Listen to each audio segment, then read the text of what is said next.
തിരുവിതാംകൂറിൽ ദേശസേവിക സംഘം എന്ന വനിതാ സന്നദ്ധ സേന രൂപീകരിച്ചത് ആര്? ഉത്തരം അക്കാമ്മ ചെറിയാൻ. ദയാവധം നടപ്പിലാക്കിയ ആദ്യ രാജ്യം? ഉത്തരം നെതർലാൻഡ്.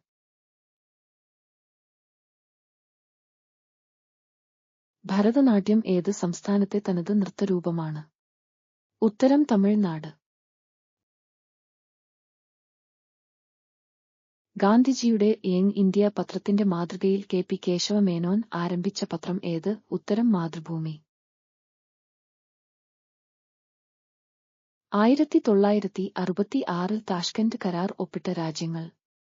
ഉത്തരം ഇന്ത്യ, പാകിസ്ഥാൻ. ബർമുഡ ട്രയാങ്കിൾ എന്ന പേര് നൽകിയ വ്യക്തി? ഉത്തരം Vincent Gaddis, 1964. Great Himalayan national park സ്ഥിതി ചെയ്യുന്നത് എവിടെയാണ്? ഉത്തരം ഹിമാചൽ പ്രദേശ്. ഈ നോവൽ എസ്തേർ എന്ന കൃതിയുടെ രചയിതാവ്? ഉത്തരം സാറ ജോസഫ്. കേരള പാണിനി എന്ന അപരനാമത്തിൽ അറിയപ്പെടുന്നതാർ? ഉത്തരം ആർ രാജരാജവർമ്മ. കരസേനയുടെ ആസ്ഥാന മന്ദിരത്തിന്റെ പേര് എന്താണ്? ഉത്തരം ഥൽസേനാ ഭവൻ. തൈക്കാട്ട് അയ്യാവിന്റെ ശിഷ്യത്വം സ്വീകരിച്ച തിരുവിതാംകൂർ രാജാവ്? ഉത്തരം സ്വാതി തിരുനാൾ. ഇംഗ്ലീഷ് കവിതയുടെ പിതാവ് എന്നറിയപ്പെടുന്നതാർ? ഉത്തരം ജഫ്രി ചൗസർ.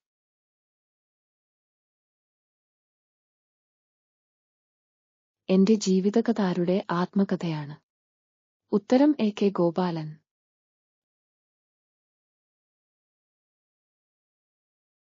പ്രാർത്ഥനാ സമാജം സ്ഥാപിച്ചത് ആരാണ്? ഉത്തരം ആത്മാറാം പാണ്ഡുരംഗ്. വന്ദേമാതരം ഉൾപ്പെടുത്തിയിരിക്കുന്ന ആനന്ദമഠം എന്ന കൃതി ഏതു സാഹിത്യശാഖയിൽ പെടുന്നതാണ്? ഉത്തരം നോവൽ. വെടിയുണ്ടയേക്കാൾ ശക്തമാണ് ബാലറ്റ് ഇത് ആരുടെ വചനങ്ങളാണ്? ഉത്തരം എബ്രഹാം ലിങ്കൻ.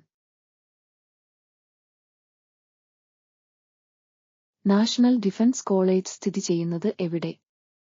ഉത്തരം ന്യൂഡൽഹി.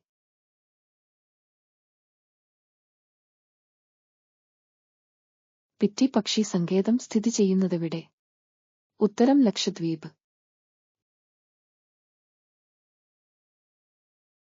ഇന്ത്യയിലെ ഏറ്റവും ഉയരം കൂടിയ കൊടുമുടി ഏത്? ഉത്തരം ഗോഡ് വിൻ ഓസ്റ്റിൻ.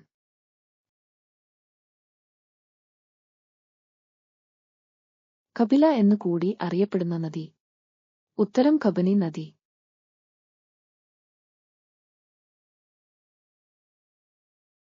കേരള കായിക ദിനം എന്നാണ്?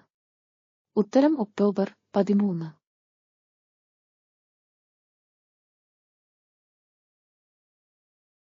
കേരളത്തിലെ ആദ്യത്തെ പത്രം? ഉത്തരം രാജ്യസമാചാരം. കേരളത്തിൽ നിന്നും ലോക്സഭയിലെത്തിയ ആദ്യ വനിത? ഉത്തരം ആനി മസ്ക്രീൻ.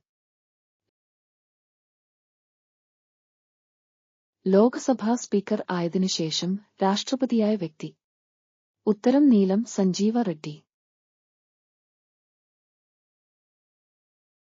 ഓർണിത്തോളജി എന്നത് എന്തിനെക്കുറിച്ചുള്ള പഠനമാണ്?